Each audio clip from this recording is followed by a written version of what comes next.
Silmar César Miller, ao vivo, abrindo a nossa semana com os destaques da economia, cotações e mercado financeiro. Bom dia, Silmar. Muito bom dia, Otávio. Bom dia a todos os nossos amigos do Terra Viva. Fez a sua costela no sábado, eu fiz a minha, ficou ótimo. Fez também? Fiz duas, uma de gado no sábado e outra de porco no domingo. Ah, esse, eu pulei a costelinha suína. A suína pulei, que só com a de gado, a de boi. Silmar, antes das cotações, vou pegar carona nessa reportagem que mostrou que a China é a grande alavancadora das exportações do agronegócio do Brasil, e não só do agronegócio, de outros produtos também. E interessante essa última frase dita aí pelo embaixador Sérgio Amaral, né? O grande Sérgio Amaral, porque é um assunto que a gente sempre está comentando aqui, né? A logística brasileira, hoje acelerada pelo ministro Tarcísio durante o governo Bolsonaro, andou para trás ou não andou aí durante décadas e décadas, governos e governos. E isso acabou sendo um entrave. Nós poderíamos estar muito mais competitivos se tivéssemos tido um ritmo como esse, ou como já tivemos num passado não tão distante aí, quando muitas rodovias foram abertas e pavimentadas. Eu me lembro que era a própria engenharia do Exército que fazia essas estradas. Não tinha... As construtoras existiam, mas elas não faziam o grosso. Esses rincões do Brasil aí, de Minas Gerais, Goiás, Mato Grosso, Paraná, quem abria no MUC era a engenharia do Exército. O Brasil relegou ao segundo plano a construção de ferrovias nas últimas décadas, está pagando um preço bastante elevado por conta dessa negligência, Tavinho. Hoje tem que correr atrás do prejuízo, tentar construir ferrovias às pressas, é o que o atual governo vem tentando fazer, que é muito bom, mas realmente foi um tempo perdido muito longo aqui com essa ideia de um país de rodovias. Então você vê caminhões aí atravessando o país, mais de 3 mil quilômetros. Obviamente que isso tem um custo elevadíssimo do frete rodoviário, transporte de caminhões num país continental. Isso não faz sentido nenhum. Então nós estamos agora correndo atrás do prejuízo, tentando recuperar isso com construção de ferrovias, que são muito bem-vindas, e também tentar explorar um pouco melhor as nossas hidrovias, que também são excelentes, têm um potencial excelente em termos de barateamento de custos de transporte. Também perdemos tempo em relação a hidrovias, diferentemente dos nossos concorrentes, como é o caso da Argentina, dos Estados Unidos, aquele rio Mississippi, o Missouri, que atravessa praticamente todo o país de norte a sul, e que, obviamente, dá um poder de competição muito maior para os nossos concorrentes em relação a custos de exportação. Então, o Brasil tem que correr atrás da máquina agora para tentar recuperar o prejuízo, que é grande. Isso, quem paga a conta acaba sendo o nosso agricultor lá no interior. Com o frete elevado, ser descontado do preço, consequentemente, ele recebe menos do que poderia estar recebendo. Hoje é feriado nos Estados Unidos. Que feriado que é hoje, Silmar? Hoje é dia de Martin Luther King, então um feriado importante dos Estados Unidos. Não funciona nenhuma bolsa, nem financeira, nem de commodities, nem Chicago, nem Nova York. Portanto, hoje, um dia sem referências dos mercados internacionais.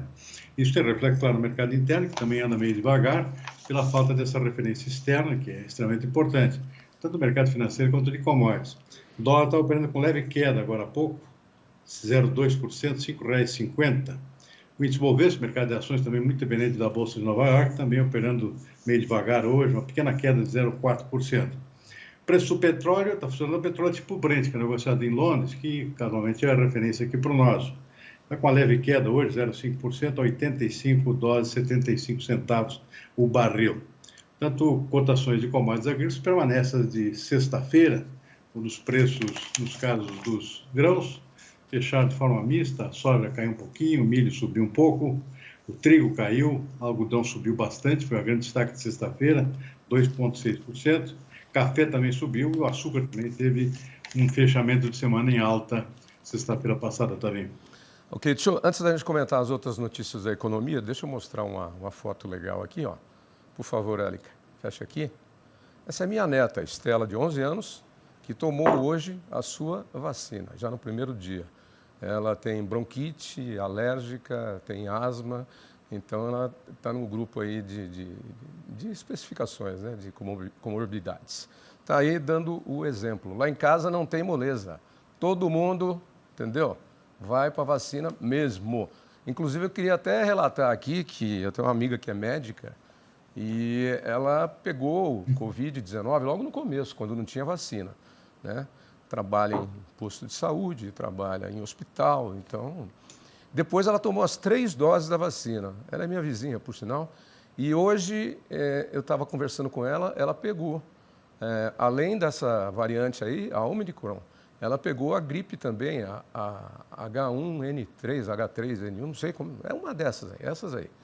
E então ela está com os 2 casos. Mas ela falou assim, olha, a primeira vez que eu tive, estou usando o testemunho dela, a primeira vez que eu tive, parecia que eu ia morrer, eu tive problema respiratório, problema cardíaco, problema renal, eu quase fui entubada, e etc, etc e tal. Dessa vez, como eu estou vacinada, palavra de médico, hein? Como eu estou vacinada, eu sinto uma fraqueza, ela falou, mas é muito, muito mais leve, é 100% mais leve do que da primeira vez que eu tive, né? Então ela fala, eu sinto uma fraqueza, qualquer coisinha que eu faço já me dá cansaço, mas não tem aquele sofrimento e aquele risco da primeira vez. Estou retransmitindo aqui depoimento de médico.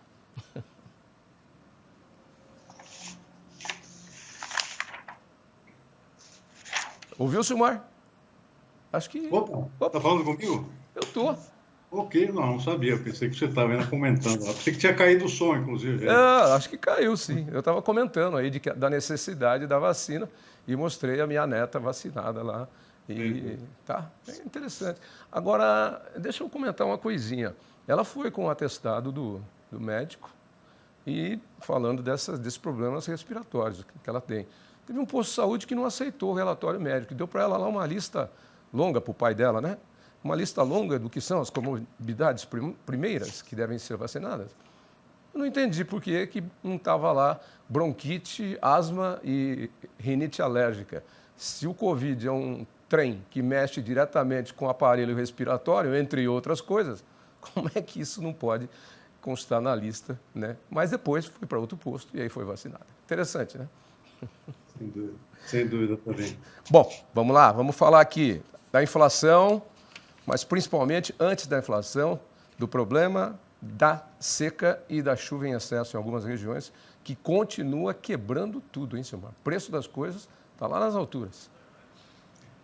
Davi, uma frustração geral, né? Se tinha a expectativa de um ano melhor que do ano passado, no passado tivemos perdas importantes em vários tipos de produtos, né? Geada afetando o café, seca afetando a produção de milho, cana-de-açúcar, laranja. A expectativa era de um ano melhor em termos climáticos nesse 2022 e não é o que está acontecendo. E com perdas que não tinham acontecido no ano passado, como é o caso da soja. Soja agora, pelas estimativas mais recentes, que a gente acabou de assistir aí, pela consultoria Safra de Mercado, uma safra que já vai ser menor que a do ano passado. Teve crescimento de área de plantio, mas a produtividade já muito afetada. E praticamente todo o sul do país, do Mato Grosso do Sul para baixo, tudo com perdas significativas na produção por falta de chuvas. Chuvas estão voltando agora, pouco a pouco, no Rio Grande do Sul começou a chover, mas chegam muito tarde aqui para salvar uma boa parte da produção.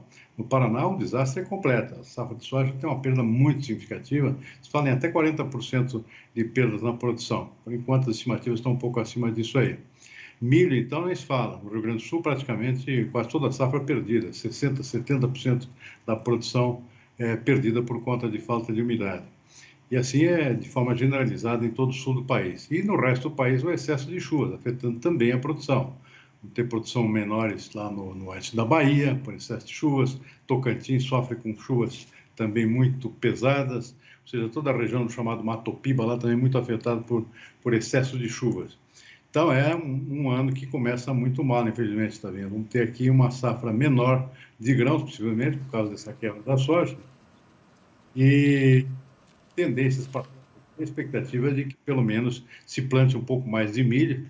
O milho está começando o seu plantio agora, o milho da segunda safra, que é a principal, mas só vai ser colhida lá no segundo semestre. Então, vamos ter aqui um período longo de impacto forte na inflação, que você mencionou aqui, por conta de preços mais elevados decorrentes dessa situação climática.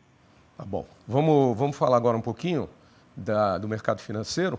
E acho que como destaques nós temos aí a China, que teve um crescimento de PIB maior, né? E o crescimento no geral, na soma toda, ainda foi maior. E por aqui nós temos os números da Selic, né? Como é que você analisa esses últimos números da Selic, dólar, mercado financeiro? Como é que você vê? Bom, o dado positivo é esse da China, né? A China conseguiu recuperar praticamente a sua normalidade em termos de crescimento econômico. Crescimento muito bom, 8,1% em 2021, tinha crescido só 2% lá no primeiro ano da pandemia, que foi 2020. Portanto, a China praticamente voltou ao normal, né, em termos de economia. E se encaminhando seriamente para se transformar, como é a expectativa, na maior economia do mundo, ultrapassando os Estados Unidos, lá por 2030, talvez um pouco antes disso. E aqui no Brasil, tudo na contramão, né, do que acontece na China. Nós estamos aqui patinando.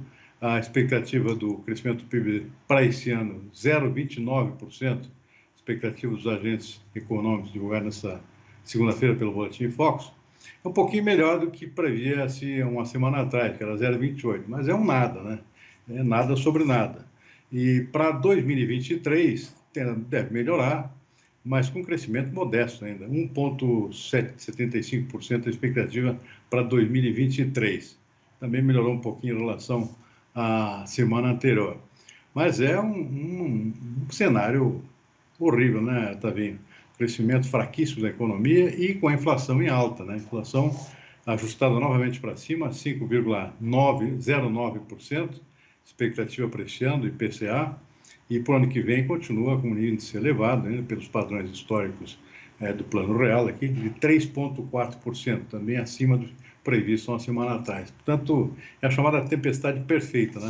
E para tentar combater isso aí, uma taxa de juros lá nas alturas, 11,75%, segundo a expectativa que permanece a mesma para esse ano de 2022. Esquecer que estamos em ano eleitoral, né? É ano de eleições no mês de outubro, né?